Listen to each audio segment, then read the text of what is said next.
Bismillah. Dans l'ancienne cité de Bagdad vivait un très riche marchand, terriblement avare, qui s'appelait Abu Qasim. Il était connu de partout à cause de ses misérables babouches, toutes poussiéreuses, rapiécées, garnies de clous et lourdes comme des billots de bois. Ce jour-là, il avait acheté pour une bouchée de pain des centaines de fioles de cristal qu'il comptait remplir d'eau de rose et revendre au prix fort aux belles dames de la ville. En ce temps-là, lorsqu'un marchand faisait une bonne affaire, il invitait ses amis à une grande fête. Mais rien qu'à penser au mot fête, Abu Qasim avait du sueur froide. Mais cette fois, au diable l'avarice, Abu Qasim décida tout de même de s'offrir un bon bain au hammam. Fier comme un rat d'égout, avec sa djellaba toute trouée, il entra dans le plus bel établissement de bain de la ville. Il enleva ses loques au vestiaire commun, aligna ses ignobles babouches à côté de celles des autres clients et se laissa frotter et masser avec délice. Parfumé et rasé de frais, la peau aussi douce que le miel, il retourna au vestiaire se rhabiller. Et là, disparut, les babouches. À la place, trônaient de magnifiques pantoufles en cuir rouge, brodées au fil d'or.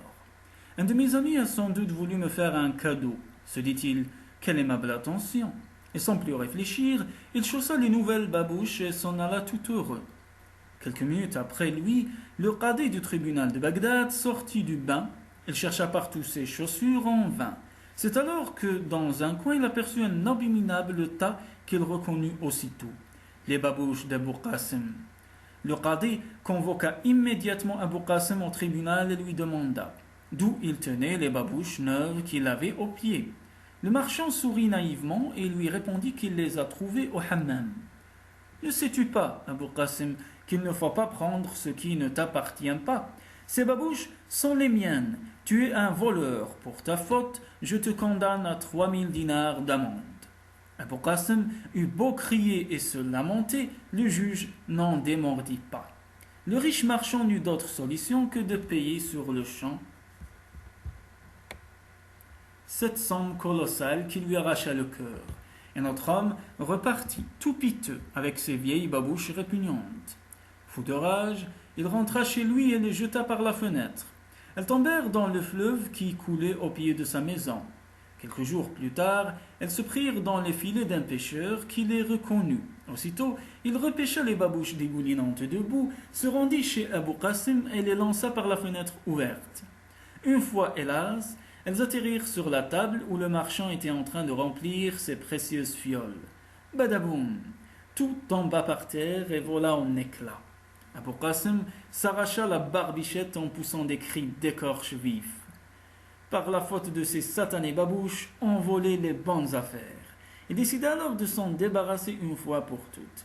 Il courut dans son jardin, creusa un trou plus profond que lui pour y enfouir la cause de son malheur. Il reboucha le tout, tassa la terre et se frotta les mains. Voilà, bon débarras. Ces maudites babouches sont maintenant mortes et enterrées. 2 fois, hélas, le voisin d'Abu Qasim l'avait vu creuser l'énorme trou au fond de son jardin. Connaissant bien le vieux Gripsou, il se dit qu'Abu Qasim y avait caché un trésor de pièces d'or et d'argent.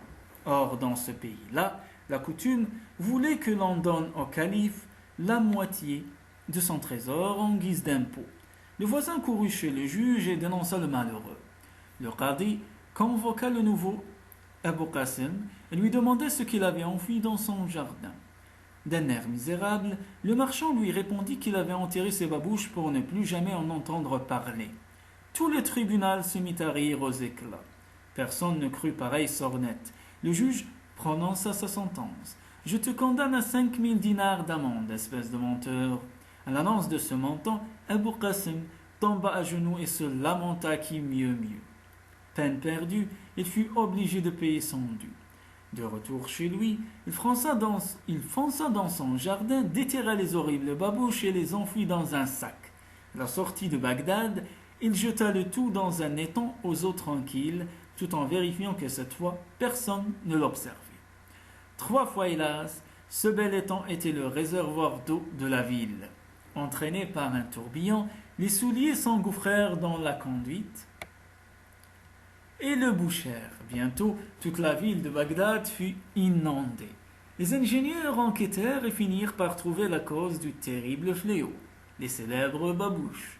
On rapporta au Qadi la cause de la catastrophe et, une fois de plus, celui-ci convoqua Abou Qasim. Dis-moi, l'ami, te voilà devenu maintenant un pollueur cette fois. Ce sera 10 000 dinars d'amende.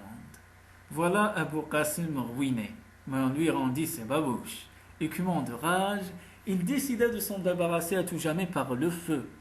Une fois chez lui, il les suspendit sur son balcon afin de les faire sécher, avant de les jeter dans la braise.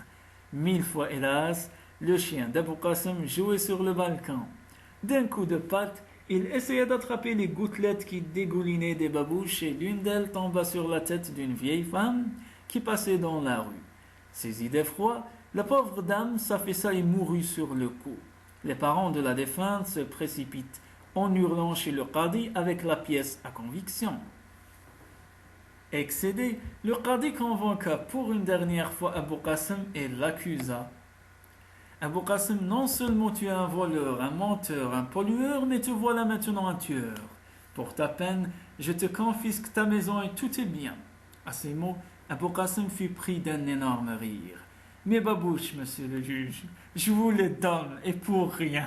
Abasourdi, le Qadi ne savait pas quoi faire de cet encombrant cadeau. Abou Qasim lui souffla l'oreille. Autrefois, j'étais riche, ou je croyais l'être, mais voici pauvre. Vous m'avez tout pris et je n'ai plus rien à perdre. Je suis enfin libre. Et Abou Qasim s'en alla à l'aventure, les yeux remplis du soleil de Bagdad, le sourire aux lèvres et les pieds nus.